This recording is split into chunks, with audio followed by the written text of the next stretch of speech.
So your twin brother is an ex-convict. I came from the exact same streets. I chose to be a better man. Olokpa, damn. We go run am like military mission. Olokpa no one die. Reverse now! For your papa, your mama, brother, sister, girlfriend, lay low. Not all of us go make her. Suit up! The movie Brotherhood centers on two twin brothers, Akin and Wale, who, on their way home with their parents, witnessed the parents murdered by gunshot in wet blood. Hi everyone, welcome to my YouTube channel, Movie Chats with Tiana. Please do not forget to subscribe, like, and leave your comments in the comment section. Now to the main story. The movie started with the release of Akin, aka Kalashnikov, from prison, who was received by his auntie Morenike and brought him to her house in her truck full of perishables. His twin brother, on the other hand, got promoted at work to join the Swat team headed by Officer Daniel. Some of Wale's colleagues, especially Simeon, didn't approve him at first, saying he looked weak and old, but unlike Simeon, Ife gave him a warm welcome. During the first rescue operation of Wale, he proved his skill self to others by saving the life of Officer Daniel, and this earned him Officer Daniel's love and support. Meanwhile, Morenike, back home with Akin, got a welcome greeting from his former girlfriend and neighbor to his auntie Morenike, and she asked his auntie why she's here to pack out from the area after receiving an invitation letter of robbery attack by the famous and notorious gang group called the Ojuju Boys. She said it was all an empty threat. Wale and Akin are not so cool with one another as they live a life of different diversions, and they also quarrel a lot. Auntie Morenike confronted them both about their behavior to no avail as the brothers continue to live like enemies. Whilst Akin was resting in his auntie's room one afternoon, he was attacked by the Ojuju Boys. Unfortunately for him, one of the robbers named Isra identified him as his childhood friend. They hugged one another in joy, so they left the house without hurting him or taking a pin because he recognized Akin as his childhood friend. During a meeting with the SWAT team, Wale raised the matter of the Ojuju Boys and how they boldly bring their invite to homes, announcing they are coming. Surprisingly, the officer Musrat told him that they are aware of the Ojuju Boys, but that is the job for the local police, saying they are an elite squad and do not handle the matter of area boys. Then Officer Ife offered to give him the number of the DPO to that area, saying once he knows he's from them, he will be glad to help. Later on, Akala linked with Isra in a club where he introduced him to the Ojuju. This na poison. This one a complete worry.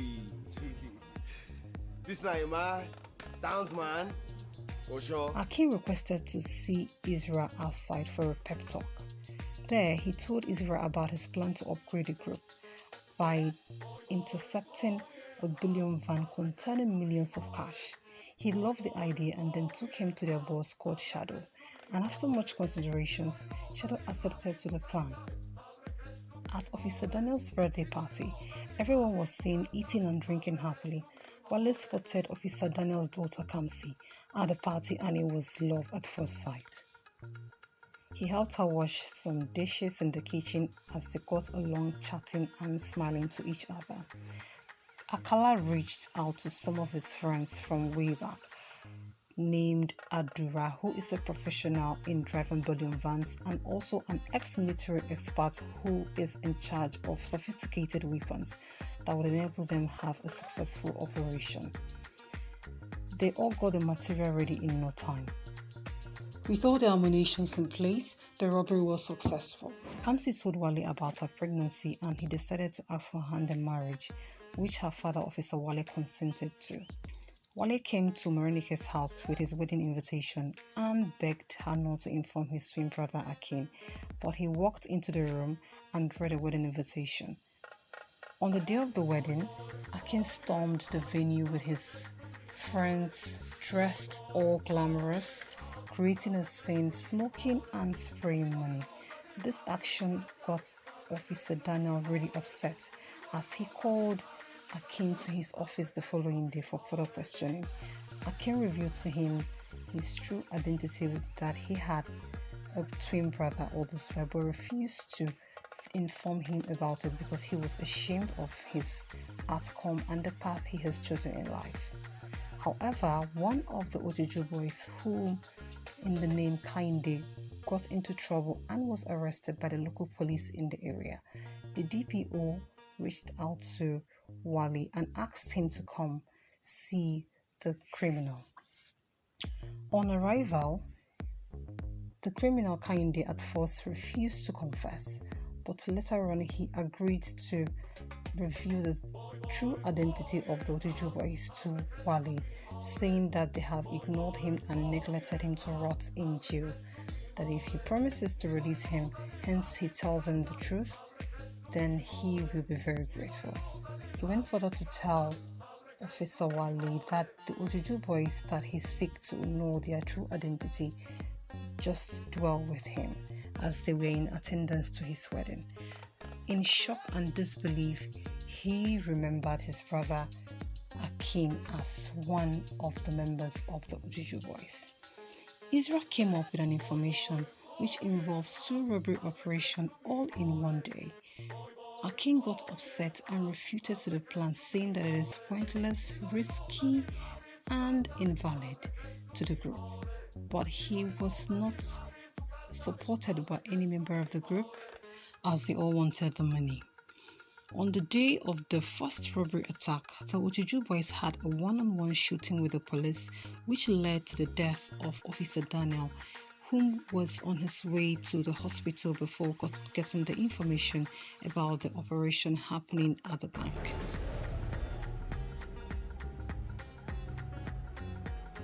Kamsi broke down in tears when the news of her father's death came to her as she arrived in the hospital, writhing and wailing on the floor. Her husband tried to hold her and console her, but to no avail. Back at the base, Ojuju gang had a divided household because Akin yet again was extremely mad at Israel for not obeying to his instructions, which has caused him to kill his twin brother's father-in-law against his will.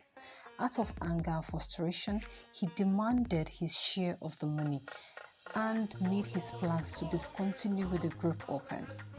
This didn't go well with Shadow, as he told him that nobody would get a dime from the first operation until they are done with the last one.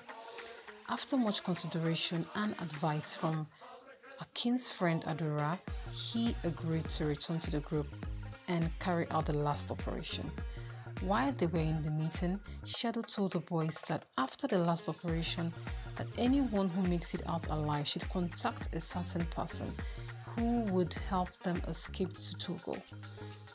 On the day of the operation, the Ojuju boys took over the mainland bridge, and some of the boys came to the bridge through the river using the boat. They got to the mainland bridge and started shooting sporadically, killing uniformed men and ordinary people. When the news of the operation and attack came to the Swat team, they quickly rushed to the scene of operation and started killing both teams with pool of blood littered all over the place. Israel, out of greed and wickedness, shot his boss Shadow and made away with the money. Goldie, on seeing him leave the site of incident, shouted his name to the hearing of Akin, telling him that he's about to leave with the money alone. Goldie and Akin climbed a bike and tried to escape, but unfortunately, Goldie got shot by one of the SWAT men and died on the spot. Akin, devastated and heartbroken, landed on the floor shouting and crying, but his girlfriend was already gone.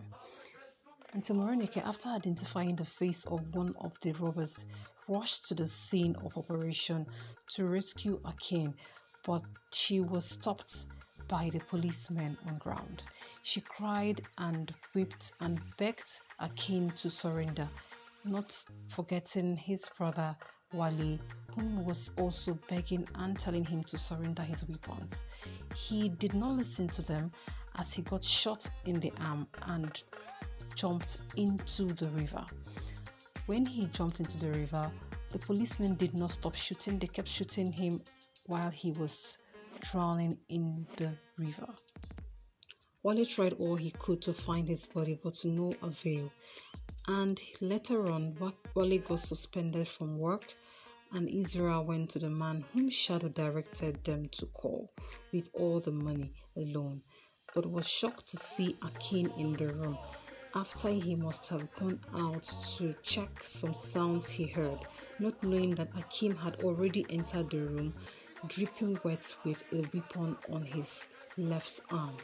Immediately he saw Akin, he smiled, but Akin on the other hand shot him forcefully immediately, and he fell through the door on the ground, dripping wet.